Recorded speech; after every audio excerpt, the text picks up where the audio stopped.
diverse voices in the energy revolution. Here's your host, Amy Simpkins. Welcome back to the Power Flow podcast. I'm your host, Amy Simpkins, and I'm here today with special guest, Lori Wright.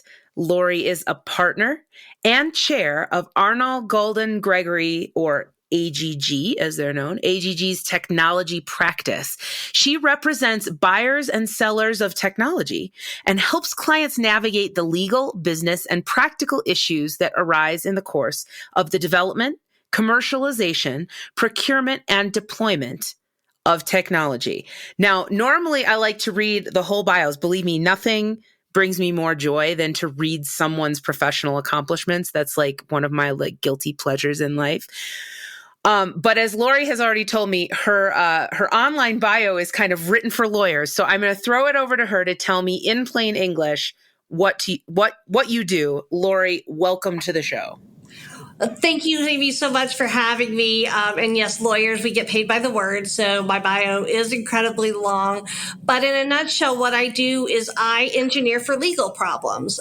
So I am at the intersection of technology and law.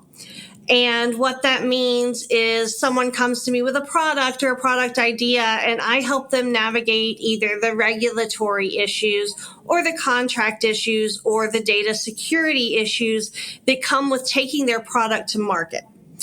Or for buyers who'd like to buy technology, I help them understand from a third-party perspective where the risk is so they can make educated business decisions about what risk to accept.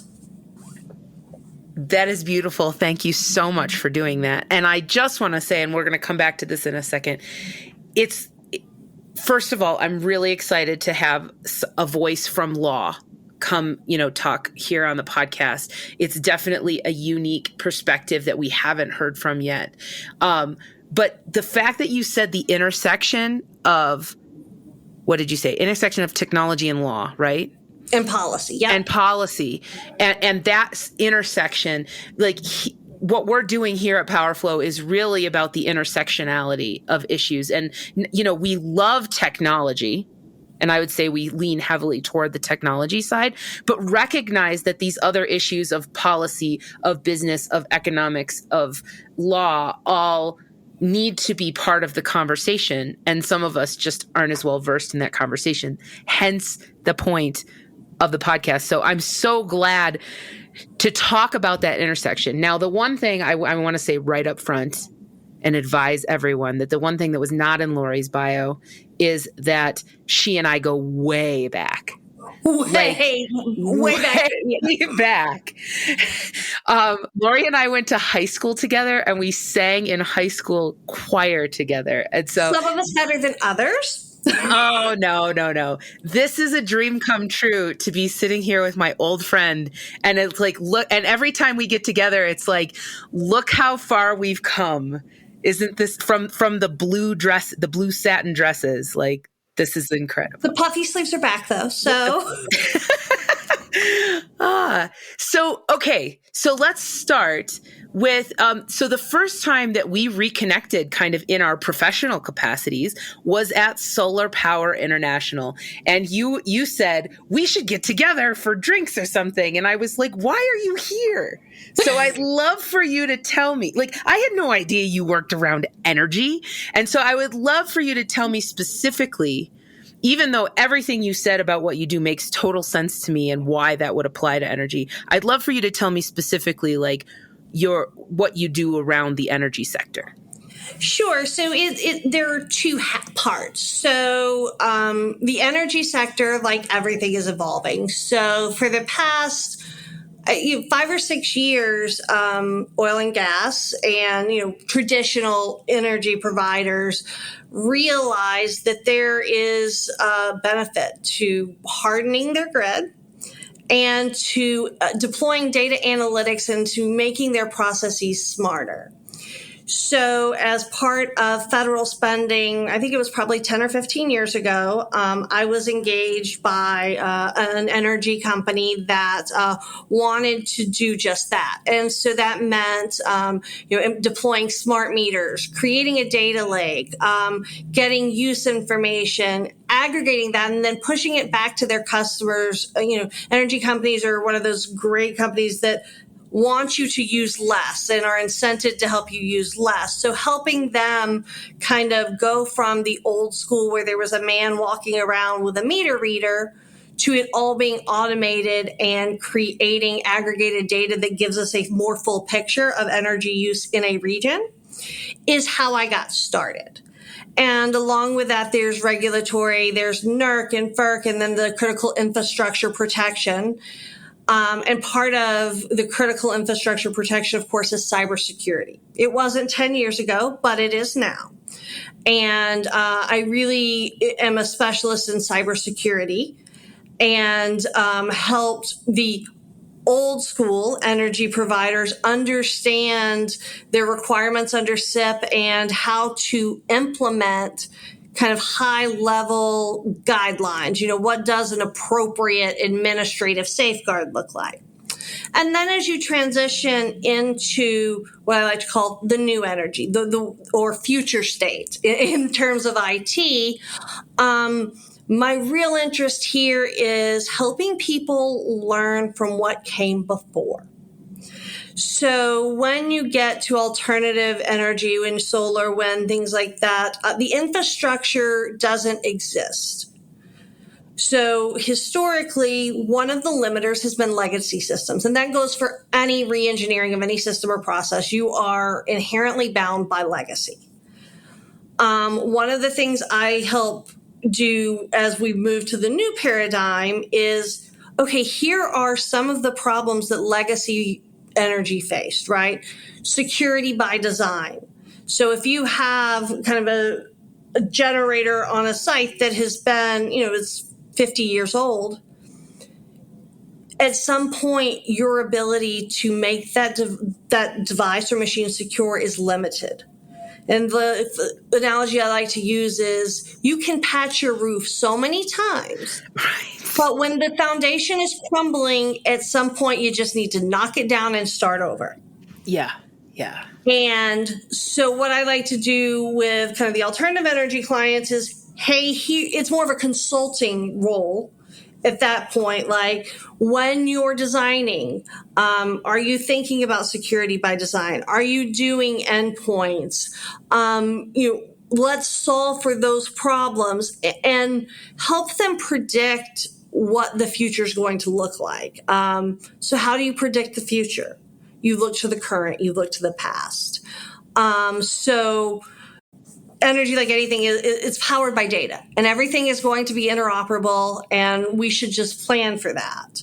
Well, right now, if you look at the medical device space, it is the same. They are further advanced on the issue, and we see the FDA coming out with regulations and the regulations shifting and focusing on different things.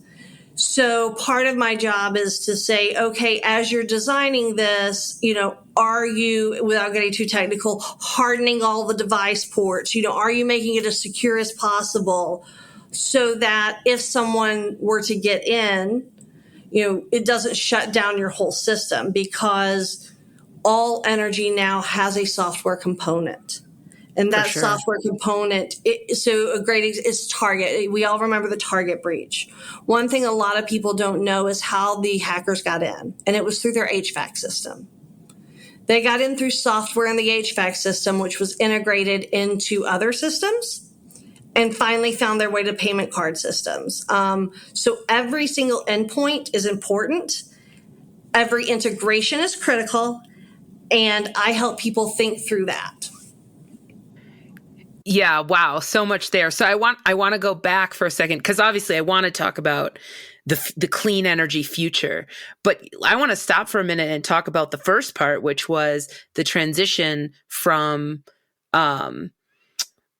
the guy reading the meter with his little device and showing up at your house once a month, and, to automated systems. And I just want to highlight that transition, the datafication, the common data that's available has been one of the key things that has moved clean energy forward in the past several years. When over here at MuGrid Analytics, we model systems, right? And it's very, very similar. We look at historical data to say what you should do in the future. And if that historical data isn't there, well, you have to make a lot of assumptions. And we used to make a ton of assumptions. We built our own load profiles because interval data just wasn't available. And I was thinking about this the other day that we actually get interval data from most of our clients now. And even 2 or 3 years ago, that was not the case. And I think there's been a massive shift just in the last, 2 to 4 years of the availability of data from the utility side. And part of that's been, and this kind of ties into the future, part of that was driven by federal spending. And so as we look at the future and the infrastructure bill that's sitting kind of in Congress right now. In limbo. Am I going to get my EV credit? That's really what I need to know. But, what's going to move solar into the future? It's going to be market certainty. And I don't know how market certainty exists with partisan politics. The infrastructure bill, although there's big numbers, it's in the capital B billions coming out, that is over 10 years.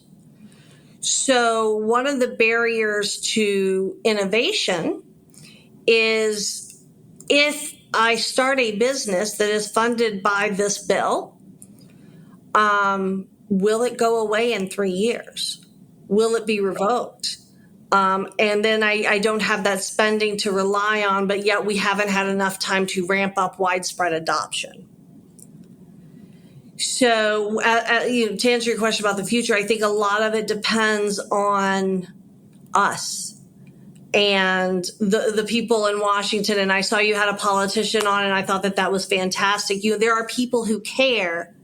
It's amplifying those voices, and exactly kind of what you're doing, amplifying the voices that care and that can help move a cleaner future, because our kids' generation, they care.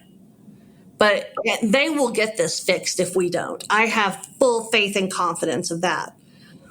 But I don't want to put that burden on them, not when we are so keenly aware of the problem and so capable of fixing it. Yeah, and the arc of these transitions is long, right? And so, we have to begin. I also agree with you that the next generation and the generation after are well equipped and caring.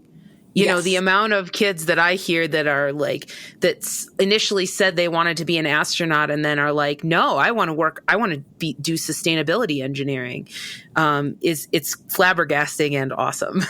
So, are you going to recycle that? Well, I am now, even though I was but my 5-year-olds, that can be recycled. We could turn that into something else. And that, I love that. Yeah, I love that. So then, I want to also talk about your cybersecurity expertise, and because it's something that I feel like none of us technologists want to think about. We're do you know why? A wise person once told me that the antithesis of cybersecurity is user experience.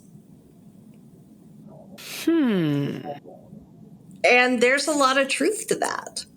That is why so many technologists don't want to think about it, because they think about multi-factor authentication. It is a basic thing right now, where you get a text on your phone saying, right, hey, is this really you? It's still a pain. Or the password complexity requirements. I mean, there are lines in modern songs about, oh my God, I've forgotten my password. Cybersecurity, kind of the last mile, if you will, is the antithesis of user experience. And before the final mile, cybersecurity is the enemy of interoperability. So one of the things that we deal with in the medical device space is the FDA, and this goes to, if you want to know where you're going, look where we've been. One of the things that the FDA is requiring now is that all Internet of Things, medical devices, or, I think inverters, like basically, endpoints, that they all interoperate for data sharing. Yeah. And which is great conceptually. But when you take a separate problem like ransomware, how do you protect against ransomware? Best practice to protect against ransomware is network segmentation. How do you segment a network and still be interoperable? The answer is you can't.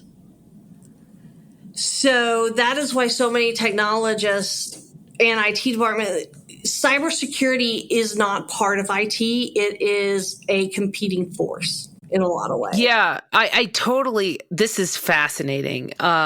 Because, and when you initially said cybersecurity is the enemy of user experience, I'm like, and like, I see where that statement is coming from. And sure, like it's a pain, but I think that operability issue is, from my perspective as a technologist, is a much bigger one. That in this clean energy future where we electrify everything is a data consumer and everything is a data producer and everything talks to everything else. That's really the thing. And I want to get your opinion on this part. To me, it feels like cybersecurity is a cost adder, and that's why it's hard. Like, technologists want to get their stuff to market. We're trying to we're fighting to make projects pencil. Every dollar matters to make these things hit their bottom line, hit their targets economically. And cybersecurity is like, oh, you got to pay for that. You got to pay for this other layer of protection. You got to pay for this other layer of engineering on top of it. And in a place like you were talking about market certainty, where the federal government is providing the boost to this market until it can fly on its own. And it's going there, especially older technologies like solar. But that's one of the things is we're trying to create market certainty, trying to create sustainable market viability on the economic side. And to add in this layer of, okay, now you got to think about cyber too. And you got to add layers of engineering, which is more soft cost. What's your perspective on that? Well, it's not just adding layers of engineering. It is adding layers of engineering in a discipline that is so underpopulated. There are not a lot of cybersecurity experts at all. And, the ones that are snapped up by the big companies. And there's a cottage industry, security as a service that's kind of evolving. But, and this is probably the lawyer in me, that the rebuttal is, so let's think about what happens if you don't. Right? So let's say that we don't do cybersecurity. I mean, it's not required right now. There's no regulation. So let me tell you what happened in the medical device space when people didn't. It comes in, you create a pacemaker, and there's a famous episode of Homeland where they hack into the vice president's pacemaker and they kill him, right? Because there's an exploited vulnerability.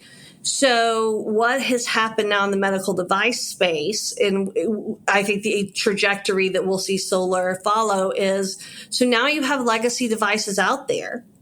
You have a regulator who stepped in and has said, okay, here the bar is now set at X. Your legacy devices are X minus 2.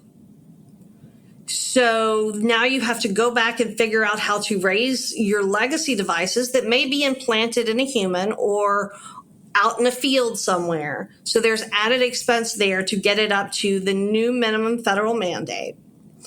Then there's the exit cost. So if you are looking to be acquired, your legacy assets will be devalued because they are not compliant with federal standards or appropriate regulatory standards. Maybe it's state, depending on what it is.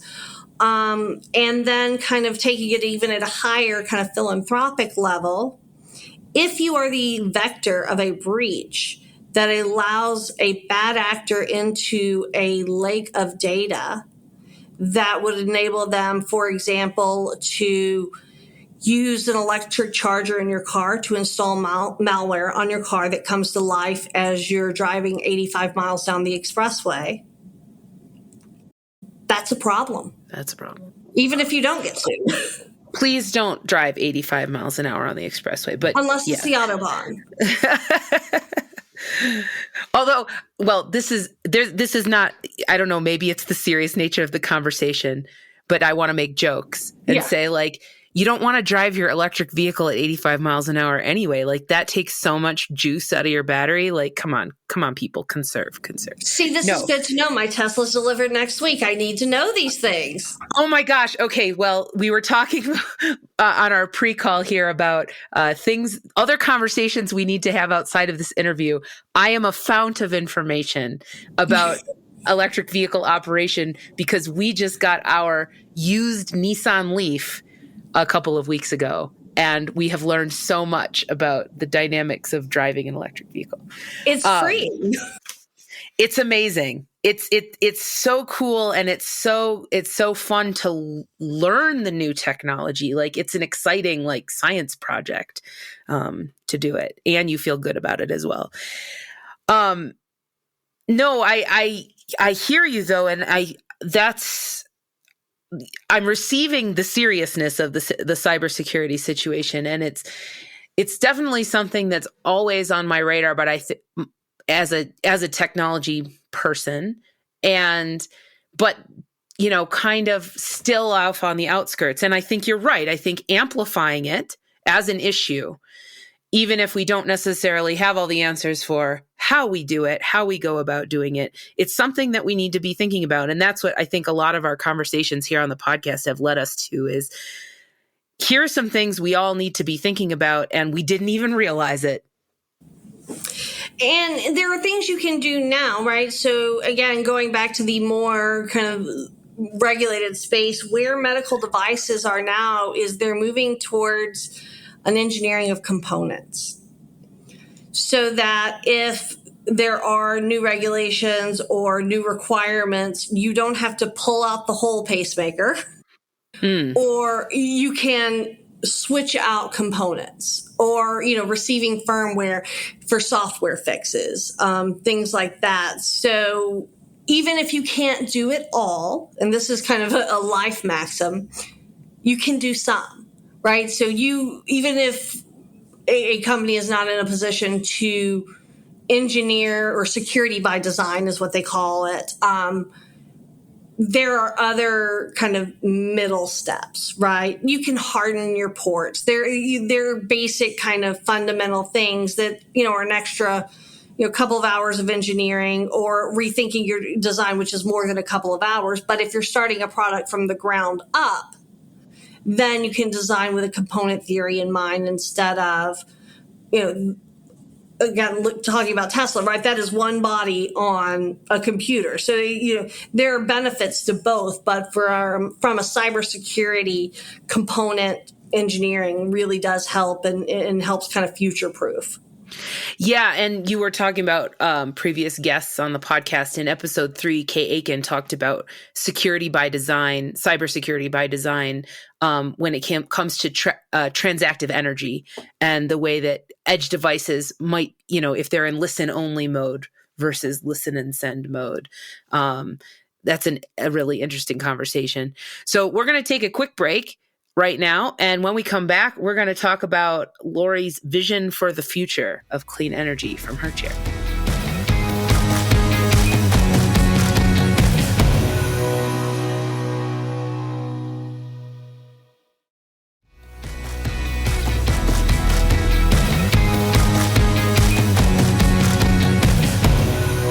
And we're back with the Power Flow podcast. I'm your host, Amy Simpkins, and I'm here today with Lori Wright, who is a lawyer, a partner and chair of AGG's technology practice. This is a really cool conversation. And I wanted to, before we look at the vision for the future, I wanted to ask a question about policy.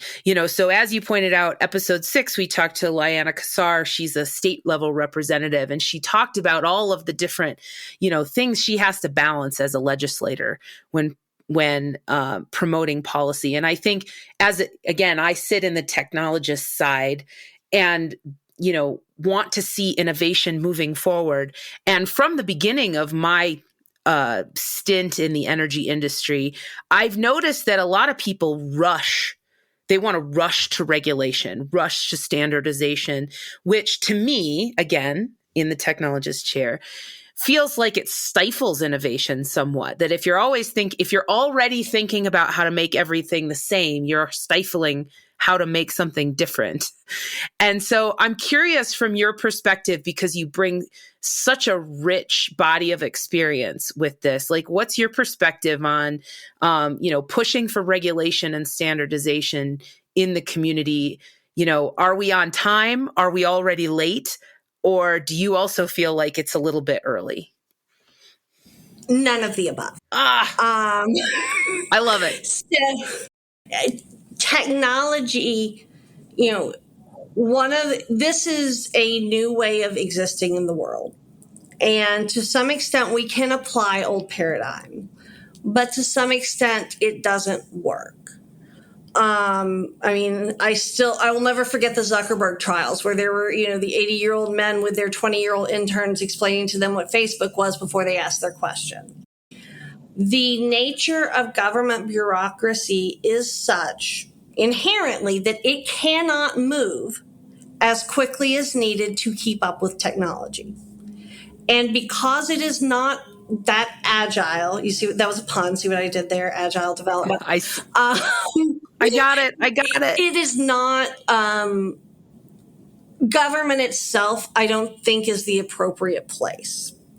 What I think the solution is, and we see Biden's administration going there already with deferring to NIST, for example. And the solution in my mind is a public-private kind of cooperative. And you see this with FINRA and the SEC, the Securities and Exchange Committee. There's it's a self-governing body. And it is, impartial. It has a mandate from the SEC to govern brokers. Where I think the best place for regulation per se in technology and alternative energy, solar are these self-regulating bodies. Where they're not employed by any one company. They truly have the best interest of the industry in mind, and are agile and nimble enough to evolve as the technology does, and lets the lawmakers go back to legislating things that are static enough that it doesn't need constant re-education. I love that perspective. And it's also making me think of, so my previous industry was aerospace. And, for years we dreamed of public-private partnership, that it was NASA, it was civil service for so long. And I worked as a contractor to NASA for a while. And, you got to love all of the hopeful and optimistic people who work there, but it's a juggernaut, right? Like you can't turn that ship. And, I think right now we are actually starting to see a healthy amount of public-private partnership in space flight. And it's really exciting for someone who hoped for that for a very long time. And it's nice to know that it doesn't have to be all or nothing, that like government certainly has an oversight piece always. And, but the agility of again, there you go. There's your pun. Yeah. The agility of the private sector. But I think it's really, that word is really key. Like, you need to have the agility, but you also need to have the oversight. And it's about finding kind of the balance, and not just a balance, because I hate the word balance, because balance is so static. It's the flow between those two things, right?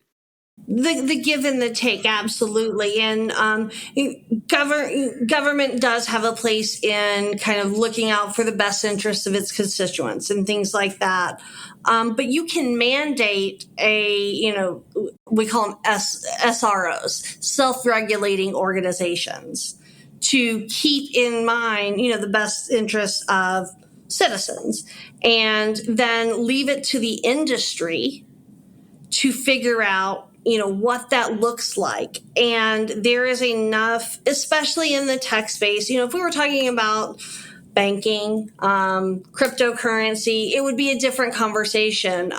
But in a lot of people in this space really do want to do good and are smart enough to solve the hard things. And I think we need to enable that and trust that. And just because it's not been done before in this space doesn't mean it can't be done. The level of distrust, and it goes both ways, right? The level of distrust the government has for its own people, and the level of distrust that people have for its government. At some point, we're going to have to move past that. Right. And we can either move, to drastically in one way, pro-government, drastically in another way, pro-people, or which would be kind of a balance shifting, or a flow. To your point, a conversation, an evolution, continuous improvement. Yeah. Of, how we govern this body. And sometimes it takes knocking down the status quo, right? And that costs money. Right? To knock down something and build it from the ground up costs money. It costs time. It costs stress, right? Like we talk about, learning about an electric vehicle. We've been driving for 5 years since we turned 16. And, it is a relearning of a process. But imagine having to do that on a, huge national scale. That requires that government intervention. Yeah. Yeah, totally. Okay, so from there, turning toward the future, and this doesn't have to necessarily relate to the last thing you said, but we've talked about a lot of different topics today, right? We've talked about, the tension between regulation and innovation. We've talked about interoperability. We talked about cybersecurity. So from your chair, and your rich body of experience, what are the biggest challenges that we're facing as a community, as an energy sector, as a population, between us and the new clean energy future? I think you answered your question, the last point, right? It's segmentation. And I do see that evolving. My sense is that there is universal acceptance that oil and gas are on their way out. And it's just like, when with the internet, right? You can adopt and you can pivot as a company. When COVID happened, right? Restaurants either closed or they moved online. I think that a lot of the historic oil and gas companies, the automotive industry, they are now at that point where there's this acceptance that a pivot is required. Then now we have a community that has two communities, the old guard and the new guard. And how do we integrate that so that the new guard can learn from the old? And how do we open up the old guard to learn from the new?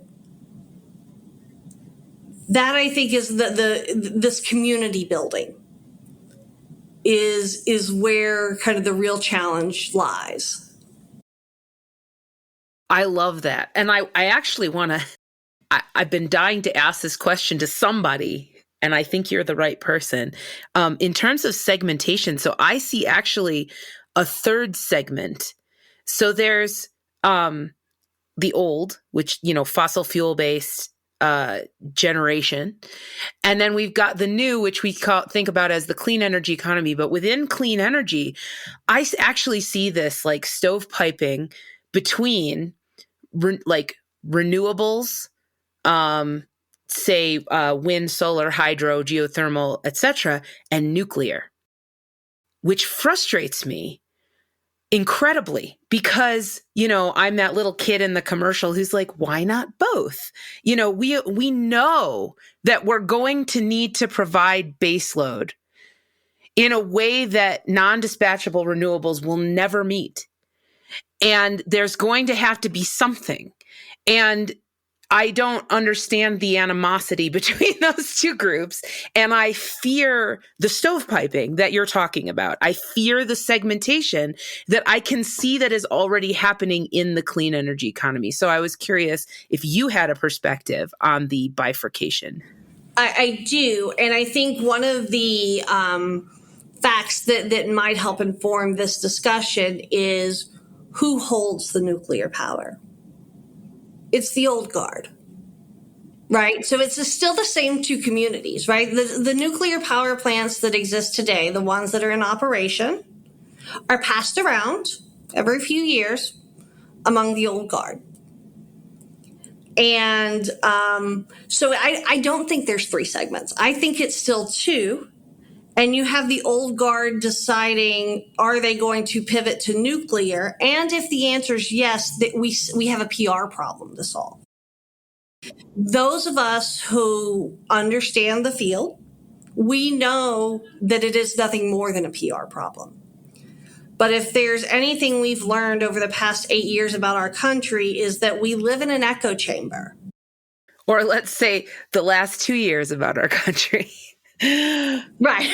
Almost our entire problems are wrapped up in PR and marketing.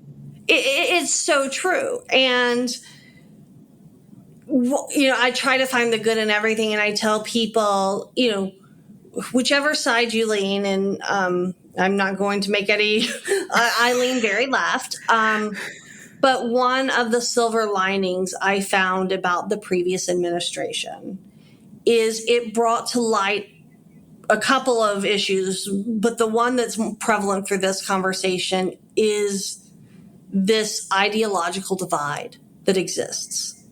Because until the previous administration, I think the coasts lived in their echo chambers with, pockets of blue here and there, but it never really occurred to us. And by us, I mean, Amy and I went to high school together, but I transferred as a freshman from Tennessee. So I am firmly born and raised red state, but this whole echo chamber, right? So those of us who are in the industry and understand, we see nuclear as a PR problem, not a end of the world Armageddon problem. That is not how most of the country feels, because this is a very small sector. So I think that, we still have the two guards. It's the old and the new, and the old holds nuclear. And if they're going to pivot, if their pivot is to nuclear rather than renewables, then they have to solve a PR problem. Yeah. All right. No, I hear all that and I appreciate that answer. Obviously, I've been excited to go into this conversation for some time and I've been thinking about it a lot myself. And I think that perspective is really insightful, that it is still an old guard, new guard problem. And so from there, what are the next right steps that we take, as a sector? So we talked about, in terms of challenges, we've talked about the segmentation, and then a larger category, which is related to segmentation, but the PR problems, the marketing problems. So from there, I feel a push to create more collaborative conversations. I do feel a general industry push to break down stovepipes, and I'm constantly encouraged. by people who are thinking more intersectionally, not just within the energy sector and saying like, how do we work renewables with fossil fuels, with nuclear, cross technologies, but also how do we break down stovepipes between sectors and seeing that energy touches everything, transportation and public health and air quality and community resilience and social justice and all of these other pieces. And some of those stovepipes, I can start to see people shaking hands, grabbing arms across those divides as well. And all of that feels like hope to me. And so from your perspective, where to from here? How do we get there? I think, again, I'm a lawyer, so it all goes back to, laws, regulations. But, and it's timely, right, with this infrastructure spending. And one of the ways that it happened in healthcare is through acquisition, through investment arms of established companies. So that is, and you see it in vehicles, right? So General Motors and Cruise, right? Where you have an old guard company who establishes an investment arm, and its whole mandate is to invest in the new guard. That, I think, is the way of the future, because then you're pairing up the ideas with the money and, the experience in the way it used to be. And then you, of course, you open up integration challenges. Like, are those people who get enveloped by, megacorp, are they happy as people? Does it change the culture of the company? Does it encourage innovation? Does it stifle innovation to do that? Yeah. And that goes into corporate governance and setting things up and does it stand independently, and how is an organization, and this is how are large organizations keeping up with smaller ones when they're not set up for agile development? Those are, the problem keeps compounding. But just because we can't solve it to the end doesn't mean we shouldn't start solving. Oh, right there. Writing that down. That's a quote. Just because we can't solve it to the end doesn't mean we don't start now. That, yes, 100%. That's wisdom right there. Hard earned. Yeah. As all wisdom is. But that's how this really gets done. Like I often talk about how we all wish we could just rip everything out and start over. And I think you even said something to that effect at the beginning. Like, when your equipment is you can only patch your roof so many times, right? But realistically, infrastructure wide, we can't do that. We just can't rip everything out and start over. And that's part of this. And that's part of the path of innovation, is being unafraid to start when you can't yet see the end. And so it all comes back. It all comes back to that. And surrounding yourself with trusted advisors and trusted people that when you see a problem, you're not the only one finding solutions. Yeah. Because collaboration. Yeah. And I think that gets back to the stovepiping thing, the segmentation thing, is that's where we suffer when we stovepipe, when we segment, is that we lose collaboration and we use the richness of ideas that comes from surrounding yourself with voices and advisors. So awesome. This has been an amazing conversation, and it's just everything I hoped it would be. Do you have any final thoughts for our listeners before we wrap it up? Just again, thank you so much. MuGrid Analytics, this is the future. You are looking at the problems in a holistic way, and that's the only way for true problem solving. So I applaud what you're doing, both at MuGrid Analytics and with your podcast. It's been fantastic, and I feel honored to have been asked to be on it. Well, let's hang out. Yeah. And if someone wanted to get in touch with you and the work you're doing at AGG, what is the best way for them to get in touch with you? You can Google me. So it's Lori, Lori, Wright, Wright. And my bio pops up, my email. I'm on LinkedIn. I'm on Facebook, but there's nothing useful there. So yeah, just reach out. I mean, I love to talk about these things. I present at different conferences and would love to hear ideas. Awesome. Well, thank you for being a voice of wisdom and a fellow collaborator on this journey of innovation. Listeners, we really appreciate you spending your time with us today and being part of the solution. If you've enjoyed this episode, please definitely share it and leave us a review on Apple Podcasts or on podchaser.com. And we will see you next time for more innovative ideas here at the whiteboard. Thanks for joining us for another episode of the PowerFlow podcast. If you enjoyed the conversation, please share the episode with other innovators, leave us a positive review, and subscribe to PowerFlow on Apple Podcasts or wherever you listen to podcasts. You can find show notes for this episode, more great conversations, PowerFlow merchandise, and more at powerflowpodcast.com. PowerFlow is hosted by Amy Simpkins, produced by Devin Shonchek, and managed by Laura Novak. See you next time here at the whiteboard.